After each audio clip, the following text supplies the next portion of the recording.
आवाज की दुनिया के दोस्तों, आप सभी को हेमंत कुमार का प्यार भरा नमस्कार। आप सभी लोग कैसे हैं? मैं उम्मीद करता हूं आप सभी लोग अच्छे से होंगे और अपनी अपनी जिंदगी को बहुत ही बेहतरीन तरीके से जी रहे होंगे। कल हमने बात की थी बच्चन साहब के बारे में, उनकी जिंदगी की कुछ समस्याओं के बारे में जिनसे वो रोज दो चार होते हैं, और अब तो जैसे कि आदत सी पड़ गई है। शुरुआत हमने की थी किस प्रकार दिल्ली यूनिवर्सिटी में उन्हें कोई चाकू मार देता है, और उसके बाद में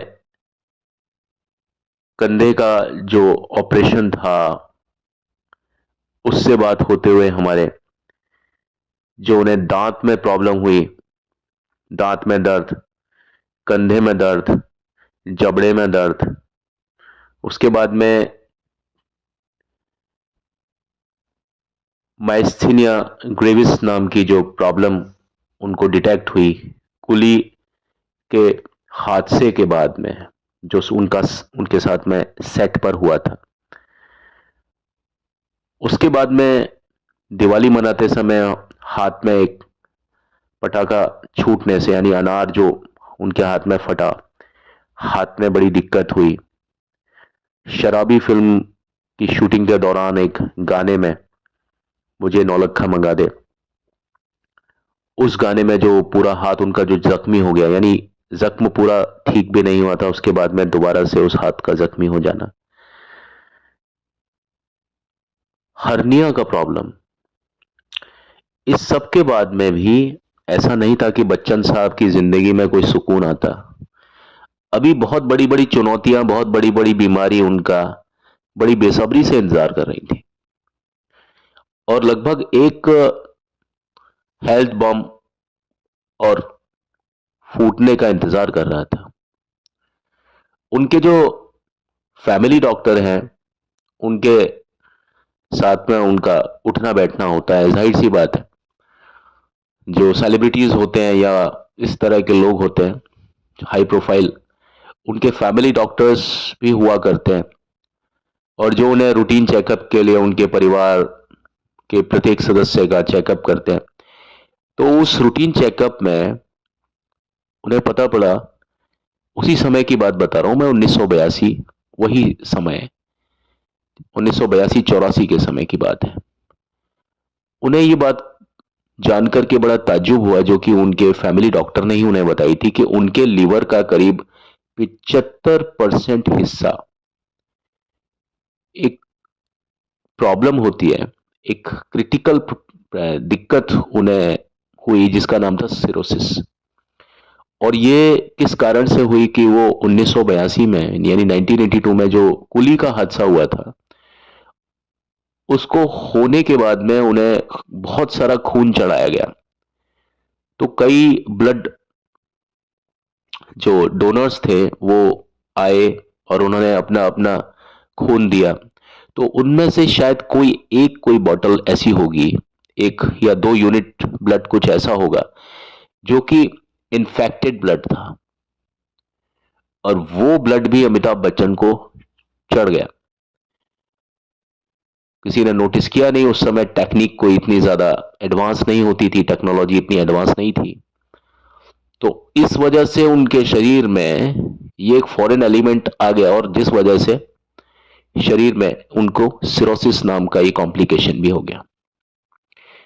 अब इस वजह से उनके जो लीवर था, सिर्फ 25 यानी 25% लीवर ही उनके शरीर का, जो जो अंग, जो लीवर होता है, जिगर, 75% लीवर अमिताभ बच्चन का नष्ट है, और सिर्फ 25% लीवर पर ही वो काम करते हैं।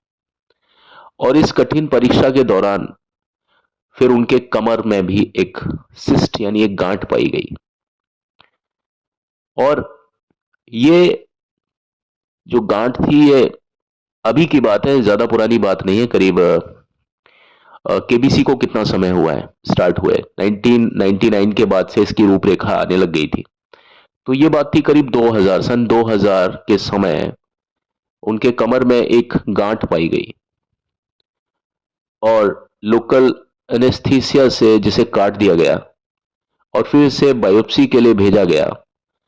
और डॉक्टर्स को पूरी तरीके से इस बात का संदेह था कि कहीं ये गांठ कैंसर की तो नहीं है। और आप समझिए कि उस समय अमिताभ बच्चन ने केबीसी में पदार्पण ही किया था। और अमिताभ बच्चन बहुत समय के बाद अपना एक पोजीशन, एक अपना वो पुराना वाला जो तरीका था वो लाने की कोशिश कर रहे थे, लेकिन सफल नहीं हो पा रहे थे बहुत समय से।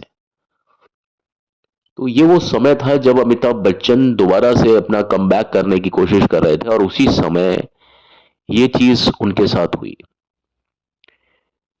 क्योंकि डॉक्टर को पूरा संदेह था कि ये जो गांठ है जो उनकी कमर में जो डिटेक्ट हुई है, ये पूरी तरीके से हो सकता है कैंसर हो।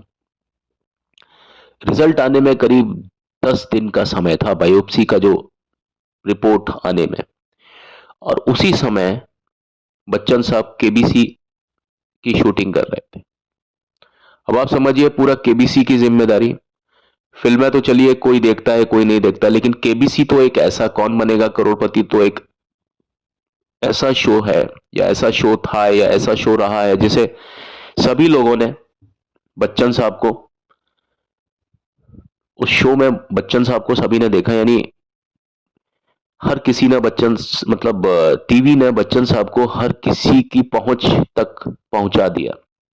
घर घर में अमिताभ बच्चन को पहुंचा दिया। जो व्यक्ति बच्चन साहब को जानता नहीं था, मान लीजिए, ऐसा तो वैसा कोई हो नहीं सकता, लेकिन फिर भी कुछ लोग ऐसे जरूर रहे होंगे जो बच्चन साहब को फिल्मों में भी नहीं जानते होंगे, लेकिन केबीसी के जरिए उन लोगों ने बच्चन साहब को इसी बहाने जानना शुरू किया। और जब बच्चन साहब दोबारा से आए, तब उनके साथ में ये कैंसर वाला इत्तेफाक हो गया। और वो बहुत ज्यादा इस बात को लेकर के चिंतित थे कि कहीं उन्हें कैंसर तो नहीं है। हर दिन वो शूटिंग पर आते थे, चेहरे पर वही चिर परिचित मुस्कान लिए हुए, अपने दर्द को छुपाए हुए, चेहरे में, चाल में उछाल। क्योंकि वो शो ऐसा था, या शो ऐसा है जिसमें बहुत ज्यादा उमंग रखनी पड़ती है। जितने भी कंटेस्टेंट्स होते हैं, जितने प्रतिभागी और प्रतियोगी होते हैं, उनको बहुत ज्यादा उल्लसित करना पड़ता है, उन्हें बहुत ज्यादा उत्साह देना पड़ता है। अब अगर प्रेजेंटर है, यानी जो कार्यक्रम का जो जो प्रेजेंट कर रहा है, जो स्क्रीन पर है, जो होस्ट है, अगर उसी को ही अगर जोश नहीं है, तो गास्ट जो जो जो गेस्ट होते हैं उन्हें वो क्या क्या जोश या किस तरह का उत्साह उनमें अ, सुचारू करेगा वो व्यक्ति जो कि होस्ट है। तो इस तरह के जो होस्ट होते हैं ना, जो कि आपके इस तरह के जो प्रोग्राम होते हैं, जो जिस तरह का केबीसी हुआ, या किस्सा 10 करोड़ का, या क्या आप 5वीं क्लास पास हैं, इस तरह के बहुत सारे टीवी सीरियल्स, मतलब जो बने थे, जो शोज थे, जो कि जिसमें इनाम वगैरह हुआ करते थे, वो सारे बंद हो गए। देखिए आज की तारीख में सिर्फ अमिताभ बच्चन का वो जो शो है वो चल रहा है। उसमें 1 या 2 सीजन के लिए शाहरुख खान साहब आए थे, लेकिन वो बेसिकली जो केबीसी है वो है अमिताभ बच्चन के नाम से। यानी आप अगर केबीसी बोलेंगे तो उसमें केबीसी का मतलब कौन बनेगा करोड़पति, और उसमें कहीं पर भी अमिताभ बच्चन का जिक्र नहीं है, लेकिन केबीसी का मतलब अमिताभ बच्चन ही है। तो जब ये चीज चल रही थी, उस चीज का आगाज हुआ ही हुआ था, उस समय अमिताभ बच्चन साहब के सामने ये रिपोर्ट आई कि साहब उन्हें कैंसर डिटेक्ट हो सकता है। लेकिन 10 दिन के बाद में जब उनका इंतजार खत्म हुआ, तो उन्हें मालूम चला कि उन्हें कोई भी कैंसर नहीं है। तो आप देखिए, अब बच्चन साहब के साथ में जो दिक्कतें हुई, वो ऐसी दिक्कतें थी कि जिनका कोई जवाब नहीं था।